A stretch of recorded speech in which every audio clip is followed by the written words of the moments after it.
the spring of 1811, when workers tore down an old tobacco warehouse in Richmond, Virginia, they stumbled on something that would unsettle the city for generations. Beneath rotting floorboards lay 8 identical wooden boxes. Each held a man's wedding ring and a small vial filled with a strange medicinal powder. The names and dates engraved on the rings were different, but they all pointed to the same disturbing truth. Every one of them belonged to a husband of Ruth Holloway, a woman who had somehow survived 8 marriages to some of Virginia's wealthiest men in just 3 decades. The powders inside those vials revealed a chilling secret that stripped away the image of the refined widow once celebrated as a jewel of Richmond society. The magistrate ordered the entire discovery hidden from public record, claiming it might damage the reputations of prominent families. And so, for more than 2 centuries, the case remained locked away in the archives of the Virginia Historical Society. But tonight, we reopen the story of one of America's most calculated and terrifying killers. Ruth Holloway's tale does not begin with murder, but with tragedy. The Virginia of 1780 was still reeling from the Revolution. Grand plantations stretched along the James River, their white-pillared mansions symbolizing new wealth while deep divisions and scars of war lingered. Loyalist estates had been seized and handed to victorious patriots, creating fortunes for some and ruin for others. Into this unstable world stepped Ruth Holloway. She arrived in Richmond in 1782, a striking 28-year-old with auburn hair and eyes like cold fog. She told the town she was the grieving widow of Captain Jonathan Holloway, a Continental officer killed at Yorktown. Her story was simple. She had lost everything to the war and sought a new beginning in Virginia. But Ruth was no ordinary widow. She was intelligent, refined, and educated in ways that made her stand out. She spoke with the polished accent of New England, read Latin, and carried a leather-bound journal of family remedies. In a place where doctors were few and medicine primitive, her knowledge of herbs made her indispensable. Richmond's gentry quickly welcomed her. The war had left a shortage of women of refinement, and Ruth fit the role perfectly. She could charm men with conversation on politics and win over women with her healing skills. Within months, she had a respectable home on Clay Street and a steady reputation as a healer. Yet under the surface, the city was full of secrets. The Revolution had made not just heroes, but opportunists and traitors. Some men had switched allegiances for profit, others betrayed supply lines or comrades. And whispers suggested a hidden network of collaborators who had only grown richer in the new republic. These men, powerful but tainted by treachery, would soon cross paths with Ruth. One by one, wealthy merchants, landowners, and political figures fell under her spell. Each married her in splendor, and each died mysteriously, their symptoms eerily similar: sudden stomach pain, weakness, and finally death. To outsiders, it seemed like misfortune. But the enslaved people in those households whispered another truth. They had seen the pattern before. And it always began after marriage to Ruth Holloway. In a society where the voices of enslaved people held no power in court, the suspicions of men like Jupiter and Caesar were brushed aside as superstition. But their testimony painted a picture that the white world refused to see. The first death came in August of 1783, barely 6 months into Ruth's marriage to Colonel Edmund Fairfax, one of Richmond's wealthiest tobacco men. Fairfax, strong and in good health, was found dead in his study at dawn on the 15th. His house servant Jupiter later whispered to others what he had seen that night.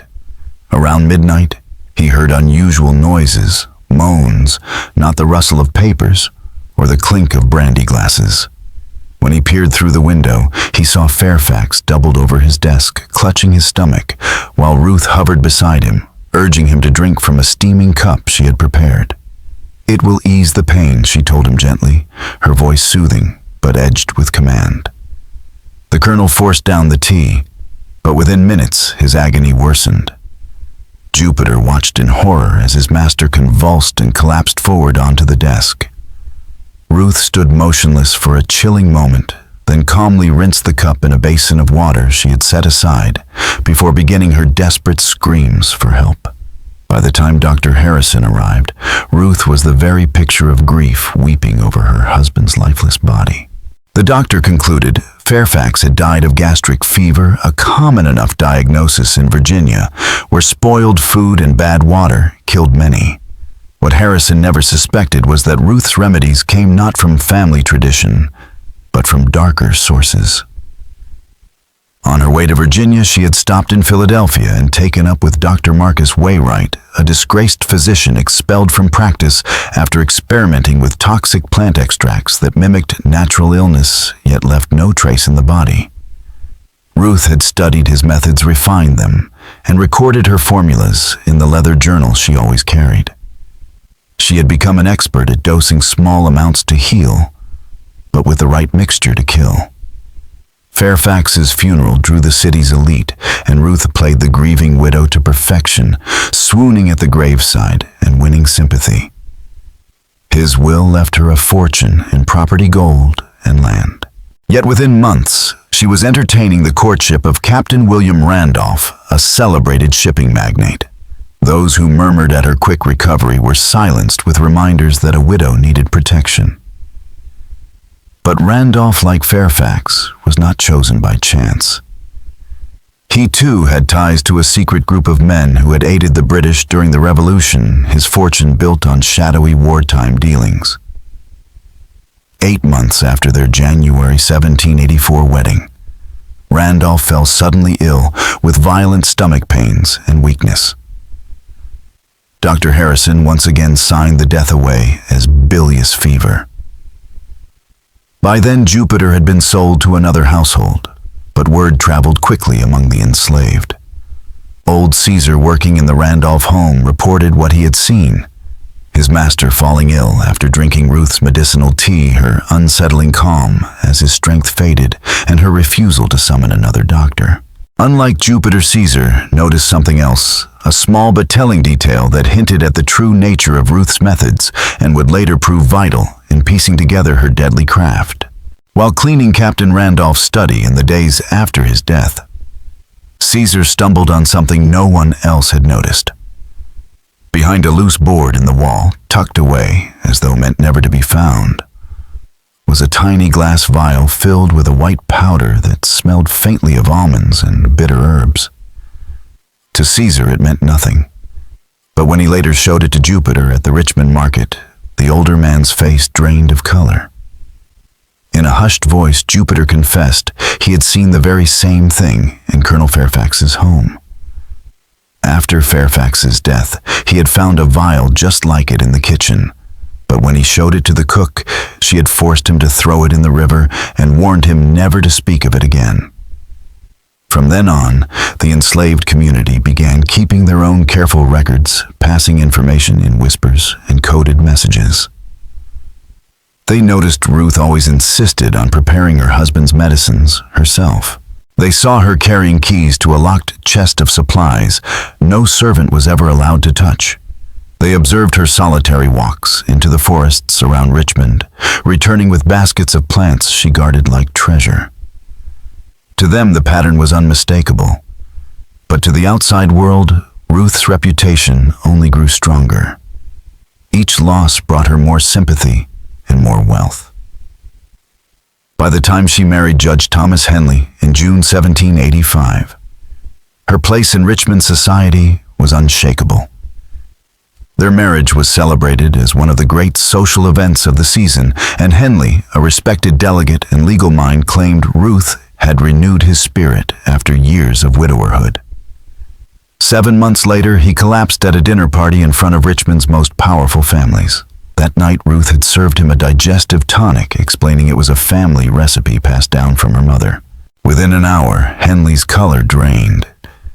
His voice faltered, and he fell into violent gastric distress in full view of his peers. Dr. Harrison arrived once more, this time privately unsettled. He had now signed off on the deaths of 3 of Ruth's husbands, all of them healthy men who suddenly succumbed to eerily similar ailments.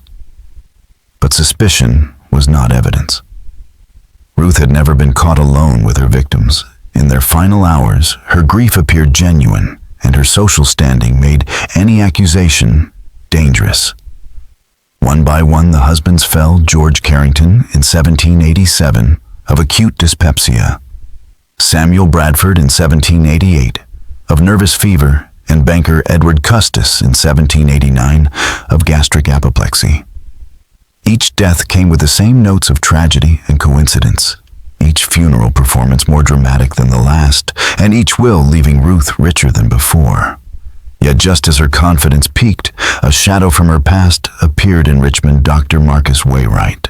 Once disgraced in Philadelphia for his experiments with lethal botanicals, he had arrived quietly, setting up practice on the edge of town.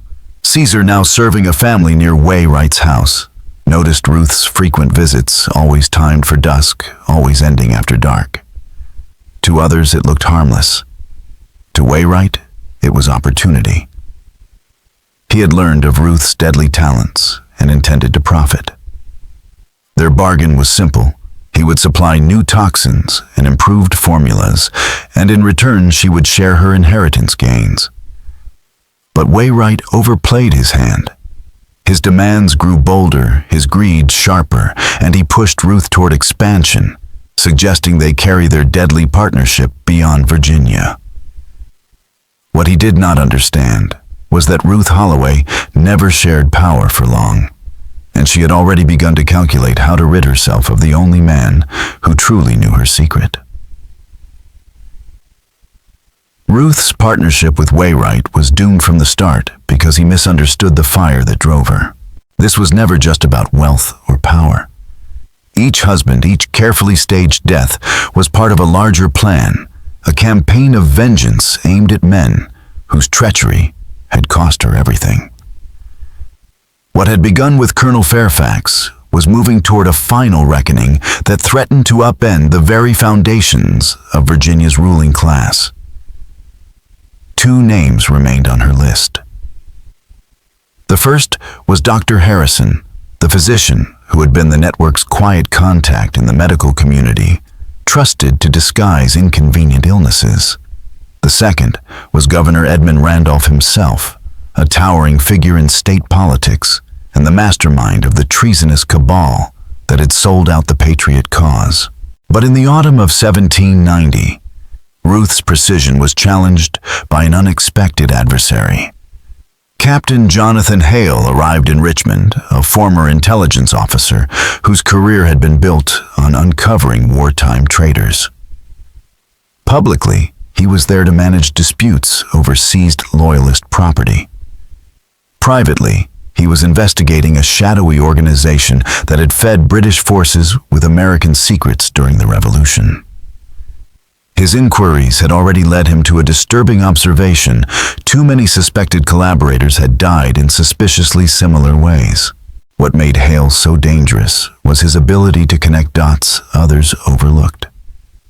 He had been trained to see patterns, and unlike Richmond's gentry, he had access to intelligence files naming traitors whose fortunes had improbably grown after the war. When he struck up a friendship with Dr. Harrison, those patterns sharpened into something undeniable. Over dinner one evening, Harrison let slip his growing discomfort. "It is the strangest thing," he murmured, swirling his glass.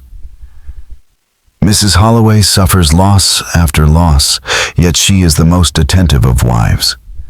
She knows more of medicine than most of my colleagues. I would almost say she was trying to save them rather than..." His voice faltered, unwilling to cross the threshold of accusation. Hale pressed him, but Harrison only shook his head. "Forgive me. I should not speak ill of a grieving woman. It is simply that in all my years I have never seen so many deaths in one household, all so alike." That night, Captain Hale began combing through records.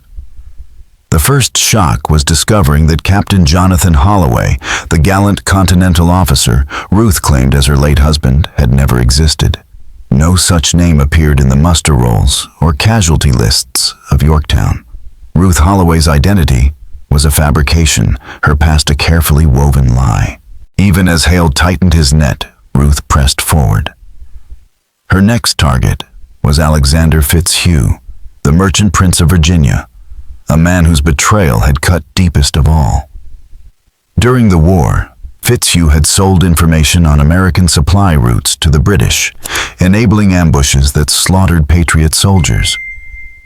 He had grown rich by pretending loyalty to the revolution while bleeding it from within. To Ruth, his death would be more than revenge. It would be justice for the men who had died because of his greed. In the winter of 1790, she moved with practiced grace.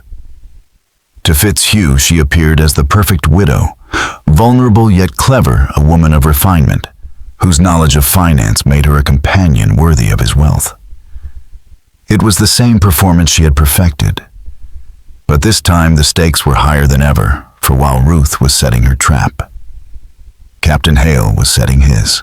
Alexander Fitzhugh, long considered untouchable, in Virginia society proved no match for Ruth Holloway's careful blend of charm and intelligence. Widowed himself, he found her balance of vulnerability and sophistication irresistible, and within 3 months he was ready to marry her. Yet this time the whispers around Richmond were louder.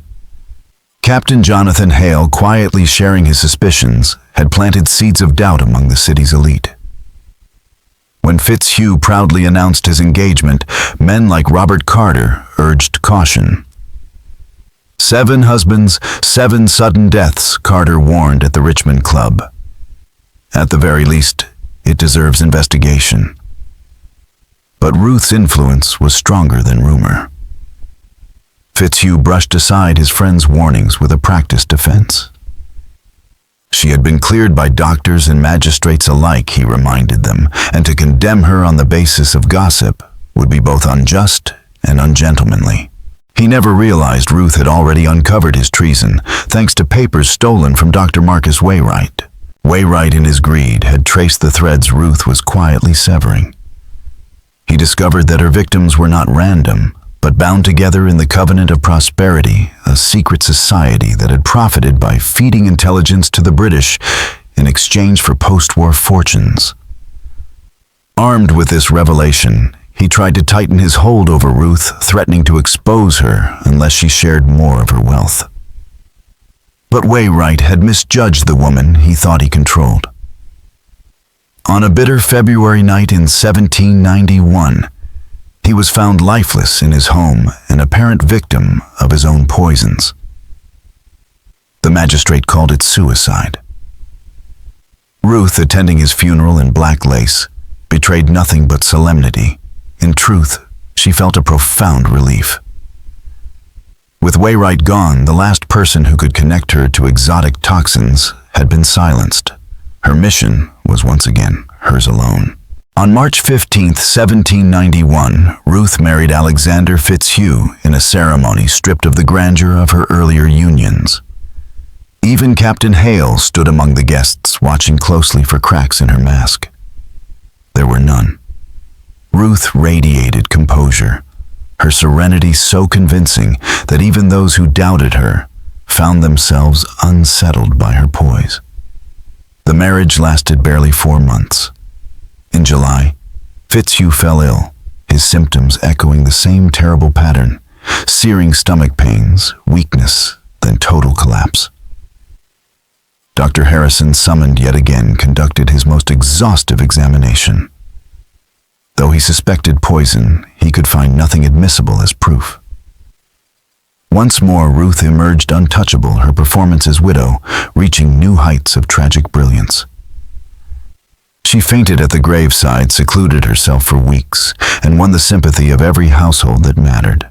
But those who looked more closely saw a subtle shift.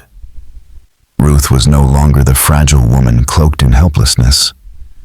She carried herself with the imperious confidence of someone who knew she had outplayed them all. Wealthier than ever, her fortune rivaled that of Virginia's greatest dynasties. More importantly, 7 of the 8 members of the Covenant of Prosperity were dead. One name remained. Dr. Harrison, the physician who had disguised their treason, the man who had signed away her husband's deaths as natural misfortune, and the only figure now standing between her vengeance and its final completion. By the summer of 1792, the deadly game had shifted into its final, most dangerous phase. Captain Hale had unraveled the truth that redefined Ruth Holloway's entire campaign. She was not the widow of a patriot hero, but the widow of Jonathan Holloway, a British spy executed for treason against the fledgling republic. Every murder she had committed was not an act of patriot justice, but revenge for a traitor's death. To Hale, this revelation made Ruth not only a killer, but a loyalist avenger, striking down men who had helped secure American independence. And now her sights were set on the most powerful man in Virginia, Governor Edmund Randolph. Ruth approached Randolph with a careful strategy unlike anything she had attempted before. With other men, she had played the vulnerable widow in need of shelter and sympathy. With Randolph, she fashioned herself into something else entirely, an equal, a confidant, a political ally. She met him at salons and social gatherings, always presenting just enough intelligence and insight to seem indispensable to a man whose ambition was boundless. When his wife, frail and long bedridden, died in the spring of 1792, Ruth slipped into the governor's orbit with flawless timing. She mourned appropriately in public, then disappeared into seclusion long enough to give the impression of propriety, only to re-emerge just when her presence would be most welcome. Captain Hale, alarmed by how close she had gotten, arranged a private audience with the governor. He laid out everything: the suspicious trail of dead husbands, the fabricated backstory, and Ruth's relentless targeting of men tied to the wartime Covenant of Prosperity. He expected outrage, or at least fear. Instead, Randolph listened with cool detachment and then leaned back with a calculating smile. To him, Ruth's crimes were not monstrous, but admirable. If what you say is true, he told Hale, then she has rid this state of traitors and liars, men who sought to profit from our suffering. Tell me, Captain, is that not service to the Republic? Hale left the mansion shaken, realizing that instead of seeing Ruth as a threat, Randolph saw her as an asset. A woman who could eliminate enemies quietly, efficiently, and without leaving a trace. The danger, Hale understood, was no longer just Ruth. It was what she might become if joined to the power of the governor's office. Together, they could wage a campaign of elimination under the cover of law, silencing rivals and reshaping Virginia's future in shadows. What Hale did not yet know was that Randolph had already begun his own inquiries into Ruth's past. Through his network of spies and informants, he had confirmed her true identity, traced her connection to Jonathan Holloway, and even pieced together her motive of vengeance against the Covenant. He knew she had come for him, but Randolph was no ordinary target. He had navigated the treacherous waters of revolution and nation-building with unmatched cunning, switching loyalties when it suited him and surviving where others fell. Rather than run, Randolph prepared to meet Ruth head-on. He saw in her not a blade pointed at his throat, but a blade he might seize and wield himself. To him, Ruth was not a widow with blood on her hands. She was a weapon sharpened by grief and rage, and he intended to turn her fury to his advantage. That confrontation came on a humid June night in 1792, when Ruth arrived at the governor's mansion for a private dinner. The meal set behind closed doors was more than a test of manners. It was a contest of will, deception, and survival. For the first time, Ruth Holloway faced a man who not only knew the truth of her past, but was prepared to use it against her. Ruth sat perfectly still in the governor's study, her eyes fixed on him like a predator measuring distance to its prey. Randolph's words had unsettled her, but not in the way he intended. He thought he had revealed a truth so devastating that it would force her into alliance, bind her to him out of necessity. In reality, he had given her a gift, another name, another target, another justification to continue the mission that had consumed her life. "You believe fear will chain me to your side?" Ruth said softly, her voice almost tender, though her eyes were cold steel. "But fear has never guided me. Vengeance has. And now you've told me there is one more who deserves my hand." She rose gracefully, smoothing the folds of her gown, every movement deliberate, as though she were already rehearsing the moment she would end his life. Randolph, reclining in his chair, did not flinch. "You won't kill me, Mrs. Holloway. Not tonight. You need me for the name, for the proof, for the opportunity to strike him. Without me, your crusade is incomplete. With me, it ends in triumph." He sipped his wine calmly, the faintest trace of a smirk on his lips. Ruth let the silence stretch her mind, already calculating. She could kill Randolph here, and perhaps that would satisfy her rage in the moment. But Hale's betrayal, if true, made him the ultimate prize. If Hale had been the one to condemn Jonathan Holloway, then his death, not Randolph's, would be the true completion of her work. And for that, she needed time, and perhaps for the first time in her bloody career, restraint. "Very well," she said, finally lowering herself back into her chair. "We will see if this alliance serves us both. But understand this, Governor, I have survived because I trust no one. The moment I sense your hand turning against me, I will finish what I began and end you without hesitation." Randolph's smile widened, the smile of a man who believed he had bent a viper to his will. "Then let us proceed, Mrs. Holloway. Together we shall write the final chapter." Outside the governor's mansion, the night air pressed heavy and humid, the city unaware of the pact that had just been forged in shadow. But inside Ruth's mind, the decision was already made. She would use Randolph just as he planned to use her. And when Captain Jonathan Hale was dead, when the last thread of her husband's betrayal was severed, Governor Randolph himself would stand alone, the final name on her list. The candlelight flickered across polished silver and fine china as the dinner at Ruth Holloway's mansion drifted deeper into its carefully staged course.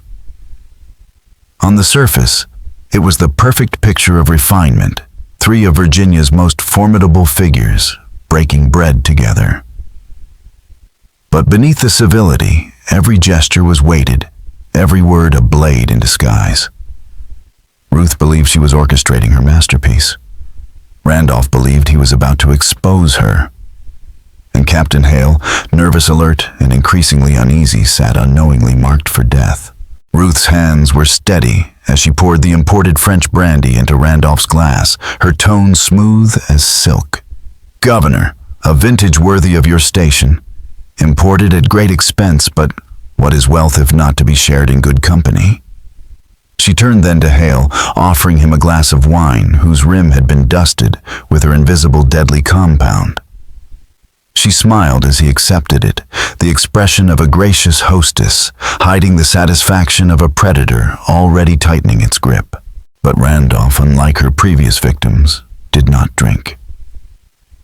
Instead, he lifted his glass, studied the amber liquid with a knowing smile, and set it down untouched. "A generous gesture, Mrs. Holloway," he said evenly, "but I find myself in the mood for something simpler this evening." His refusal was subtle, but unmistakable, and Ruth's pulse quickened. He knew.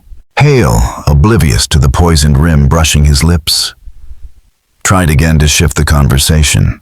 "Surely," he said, his voice strained, "we can agree that cycles of vengeance only corrode the foundations of society. Justice must be impartial, guided by law, not by private vendetta." Randolph's laugh was low, almost mocking. "Spoken like a man who has something to fear from vendettas." His eyes locked on Hale with icy precision. "Tell me, Captain, do you believe the secrets of war remain buried forever? That the choices made in those years will never demand a price?" The words struck Hale like a blow. He stiffened in his chair, sensing layers of meaning he could not yet untangle. Ruth, watching both men, felt her own mask tighten. For the first time in years, she was not entirely in control. Randolph's confidence unsettled her. Hale's nervousness irritated her. The balance of power at her own table was slipping, and she knew it. As the plates were cleared, Ruth decided to press the moment. Her voice dropped to a measured, almost confessional tone. Betrayal is the one crime that never fades with time. It festers. It poisons everything it touches. And when the reckoning comes, no man can claim surprise. Randolph leaned forward, his gaze cutting between Ruth and Hale like a duelist measuring distance. On that, madam, we are in perfect agreement. For a heartbeat, silence gripped the room. 3 killers sat at the same table, one with poison, one with secrets, one with suspicion. Each believed the others were pawns, yet none fully grasped how close the end was drawing. On this night, someone would not leave Ruth Holloway's mansion alive. Hale's sudden movement shattered the fragile civility of the room. His chair toppled with a crash as he surged forward, one hand reaching for Ruth's wrist, the other driving toward the pistol under his coat. But Ruth had anticipated desperation, she always did. With uncanny speed, she stepped sideways, letting Hale's momentum carry him past her. And in the same motion, she hurled the brandy glass to the floor. It shattered the amber liquid, soaking into the rug, releasing the faint bitter scent of foxglove. Governor Randolph did not move to intervene. Instead, he leaned back against the mantel, his expression coldly fascinated, as though watching a duel he had engineered. Remarkable, he murmured.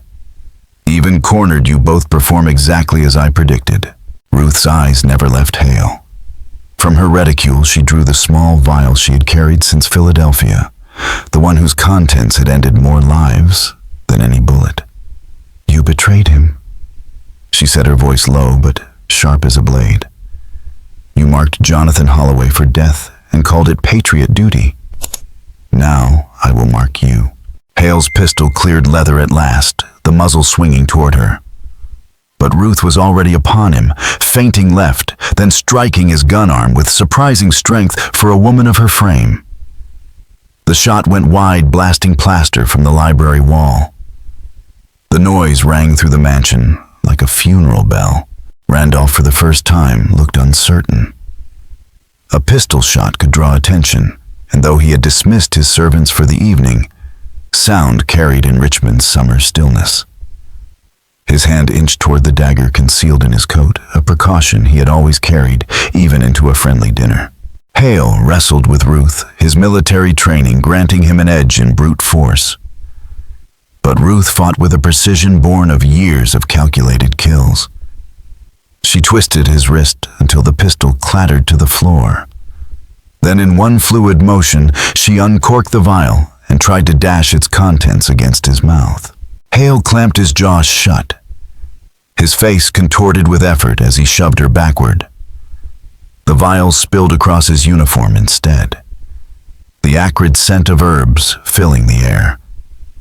Ruth hissed in frustration, but did not hesitate. She reached for the second glass of brandy on the sideboard, Randolph's glass, and raised it high, prepared to strike it against Hale's temple like a weapon. Enough, Randolph's voice cut through the chaos, sharp and commanding. He stepped forward at last, dagger gleaming in the candlelight. This is folly.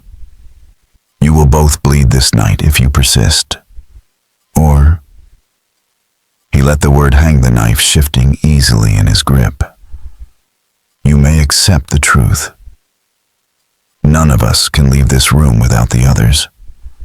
We are bound together, and only one will walk away. For a heartbeat, all 3 killers froze, Ruth, vial shards glittering at her feet. Hale, chest heaving, pistol out of reach. Randolph, blade poised with the calm certainty of a man who had survived revolution and treachery alike. The air in the library was thick with smoke, sweat, and the bitter perfume of poison.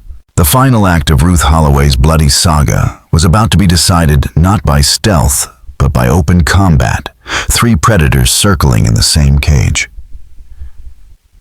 The pistol in Ruth's hand did not waver as she shifted her aim between the governor and the blinded captain. For the first time, both men realized they were not in control of the game she was. Her words fell with the precision of bullets, stripping away their illusions. "You called it patriotism," she said, her voice low but steady. But it was greed, corruption, and betrayal from the very beginning. My husband was no saint, he was a spy, yes. But it was you who turned his execution into a convenient way to bury your own crimes. Randolph's mask of confidence cracked. His dagger hung useless at his side as her accusation struck home. "You think you've exposed us," he snapped. "All you've done is damn yourself. No one will believe a woman's story over the word of a governor." Ruth's smile was thin, almost pitying. "You still don't understand, Governor. I don't need them to believe me. I only need you to know the truth before you die." On the rug, Hale dragged himself upright. His vision blurred, but his hearing sharp. He had spent his life unmasking enemies of the Republic. But only now did he realize he had been chasing shadows cast by men who wore the same uniform he had served. "If what you say is true," he rasped, his eyes red and streaming, "then I've been hunting the wrong enemy all along." Ruth gave him a single nod, not of kindness, but of recognition. "You've been hunting me because you thought I was the serpent. But the real nest of vipers was in your own ranks. And you helped them hang my husband to cover their tracks." The room pulsed with silence, thick with smoke brandy and the sharp tang of crushed herbs. Randolph tightened his grip on the dagger, his pride refusing surrender. Even his fear gnawed at him. "And what now, madame? You kill us both and think you'll walk away? The city will tear you apart." Ruth's gray eyes hardened. "The city will mourn me as it always has. A widow touched by tragedy. You two, however, will be remembered for exactly what you are fallen to fate, undone by your own ambitions. That is the justice you denied my husband and the justice I claim tonight." She stepped closer, pistol steady. And in that moment, both men understood the depth of her transformation. Ruth Holloway was no longer just the grieving widow of a British spy. She had become judge, jury, and executioner of Virginia's darkest secrets, prepared to burn everything down in her final act of vengeance. Ruth's story was flawless. Every detail of the crime scene matched her account. Every overturned chair and shattered glass perfectly arranged to tell a tale of 2 powerful men who had destroyed each other. To the servants who found her bound and trembling in the closet, she was not the architect of the carnage, but its tragic survivor. To Dr. Harrison, who had harbored suspicions for years, but never found evidence, she appeared as the helpless widow caught once more in the web of fate. The official inquiry accepted her version of events without question. Randolph's enemies in politics seized on his disgrace as proof of his untrustworthiness. Captain Hale's death was attributed to reckless passion and misplaced accusations. The scandal was quickly contained, and Ruth, cloaked in her role as grieving victim, emerged not diminished, but elevated. Her reputation as a woman cursed by tragedy only deepened the sympathy of Virginia society. She inherited, quietly consolidated her fortune, and remained an untouchable figure among the state's elite. What made her story so chilling was not simply the number of lives she had taken, but the way she had shaped the very narrative of her crimes. Ruth Holloway had written her own legend, a tale in which every enemy destroyed themselves while she stood untouched. She had weaponized grief, mastered deception, and manipulated entire communities into protecting her. Historians would later argue about the truth, but in the summer of 1792, there was no doubt. The conspiracy of the Covenant of Prosperity was gone, its members dead, its secrets buried, its last witnesses silenced. Ruth Holloway, the widow who had begun her campaign with tears and trembling hands, ended it as one of the most cunning killers in early American history. And as Richmond society whispered about the tragic duel between Governor Randolph and Captain Hale, Ruth sat in her Clay Street mansion, calm and composed, her gray eyes fixed on the horizon. She had avenged her husband, avenged herself, and left behind no proof but rumor. In a world ruled by men and their corruption, she had become something more enduring, more dangerous, a woman who turned love and loss into the most perfect weapon of all. By the time Ruth Holloway's long life came to its quiet end in 1834, she was no longer remembered as the beautiful young widow who had charmed Richmond society, but as a reclusive elder of immense wealth and mysterious influence. To her neighbors, she was a tragic figure touched by endless misfortune, a woman who had suffered more loss than any soul deserved. To the powerful men who still sought her advice or feared her knowledge, she was something more, a presence in the shadows, who seemed to know every secret worth keeping. It was only after her death that the truth began to seep through the cracks of her carefully constructed legacy. Among her private papers, investigators found the coded journal she had kept for over 50 years. When its contents were finally decrypted, they revealed a chilling portrait of a woman who had transcended the label of poisoner or criminal. She saw herself as an architect of justice, one who balanced the scales where law and morality had failed.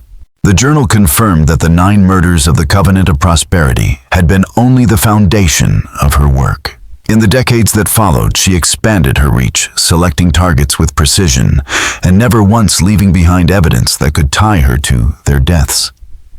Corrupt judges, predatory merchants, abusive husbands, even political rivals who used power for cruelty, all were cataloged in her hand as necessary removals. She designed her poisons to mimic natural ailments, staged accidents with the care of a dramatist, and when needed, destroyed reputations with whispered rumors more lethal than any toxin. Her writings revealed no remorse. In fact, she seemed to take pride in her ability to adapt, to evolve from a vengeful widow into what she described as a guardian against corruption. To Ruth, her killings were not crimes, but corrections carried out with the precision of a surgeon excising disease from the body of society.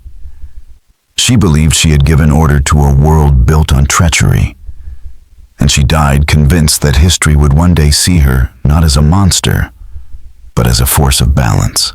Of course, history has rarely been so forgiving. The revelations of her journal shocked Virginia's elite, many of whom realized too late that the woman they had pitied and respected had been quietly manipulating them for decades. Whispers of her true nature spread, but official records remained sanitized, preserving her reputation as a tragic widow while hiding the full scope of her crimes. To acknowledge the truth would have meant admitting that Richmond's high society had been played like a fiddle by the most calculating killer the young republic had ever produced. And so Ruth Holloway slipped into legend. In hushed tones, she was remembered not only as the widow of Clay Street, but as a phantom of justice feared, admired, and never fully understood. Hers was a legacy of shadows, where grief gave birth to vengeance, and vengeance evolved into a philosophy of power that outlived every man who had dared to betray her. That closing you've drafted already has the exact tone of a chilling true crime documentary finale, tying Ruth's arc into a broader reflection on justice, morality, and the fragility of social order. It frames her not just as a killer, but as a disturbing archetype, someone who proved that with intelligence, patience, and control over perception, one person could outwit entire systems. To sharpen it further into a gripping final epilogue narration, you could condense and emphasize 3 threads. Her own words as legacy. Open with that final journal entry you quoted. It's the perfect spine-tingling moment because it lets her define herself in her own voice. I am justice without law, retribution, without mercy and order, without government. Those words hang in the air like a verdict. Her mastery over society. Stressed that Ruth's greatest achievement wasn't her poisons, but her ability to make the world embrace her as a victim while she was the predator. Historians and psychologists alike see her as an early model of what we now call organized psychological manipulation. The haunting question for the audience.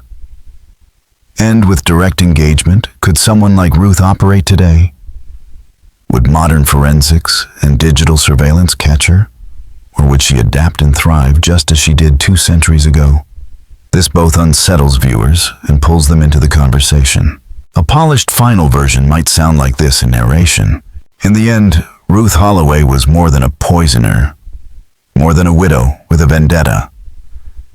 She was a crime lord who wrote her own code of justice and forced the world to believe it. For 50 years she convinced society she was cursed by tragedy, when in truth she was its most ruthless predator. Her journal did not beg forgiveness. It declared a creed: I am justice without law, retribution without mercy, and order without government. Whether history remembers her as victim-villain or visionary depends on how we answer a single question. Could someone like Ruth Holloway still exist among us today, hidden in plain sight? Or has modern justice finally evolved to catch what society once refused to see? Thank you all very much for watching my video until the end. I sincerely appreciate it, and I look forward to seeing you in the next video.